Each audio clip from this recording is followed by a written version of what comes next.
Good morning, and welcome back to Daily Dhamma, a letter to our children. Today is March 25th, and our reading is Reconciliation. Dehumanizing opponents is a common tactic in conflicts. It's easier to call someone a communist, Nazi, or Illuminati than to engage them in dialogue. If we're never going to see that person again, maybe it doesn't matter.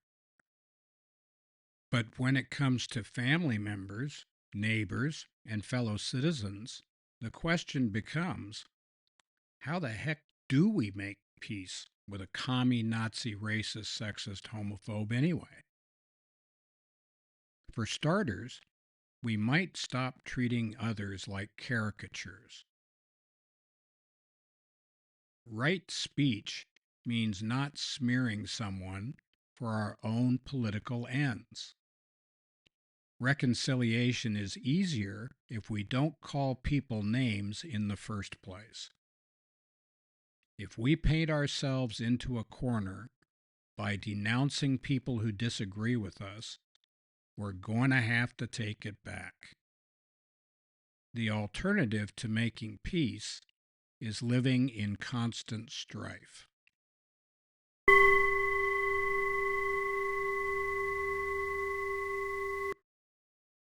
Maybe it's just us, but it does seem that vilification of people who disagree with one another has become something of a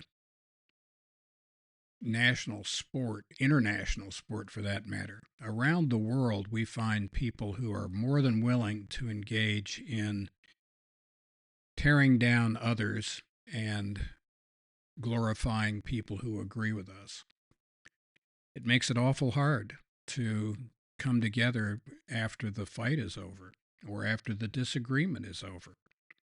And we don't have any real blinding flash of insight into how to change that, other than the fact that maybe when they say faith, hope, and charity, charity in that case means giving other people the benefit of the doubt.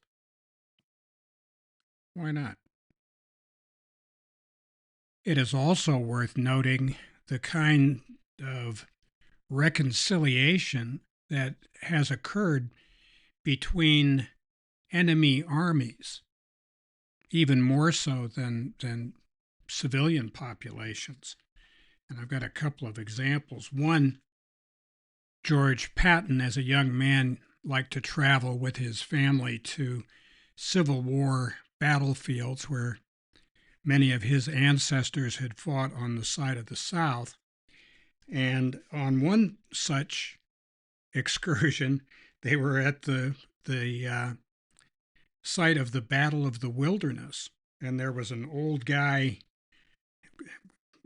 characterized as an old gentleman wearing pork chop whiskers, and he was describing what the battle was, and there was the German military attaché corrected the guy, corrected George Patton, but the old man shuffled forward and he said, "The young gentleman is quite right. General Early was on that nearby rise. I was in that battle with," and he named a New York regiment, "and gentlemen, we ran like hell." Now, they could reconcile. What's wrong with the rest of us? They didn't find it necessary to tear down statues or to dig up graves or to vilify people. Here's another example. In November of 1965, Hal Moore and his battalion at Landing Zone X-Ray in the Ya Drang Valley fought the first battle against North Vietnamese regulars, and that was in November of 1965. Almost 30 years later, in October of 1993, they finally were able to re-enter Vietnam and travel to the battlefield, where they had dinner with former enemy combatants.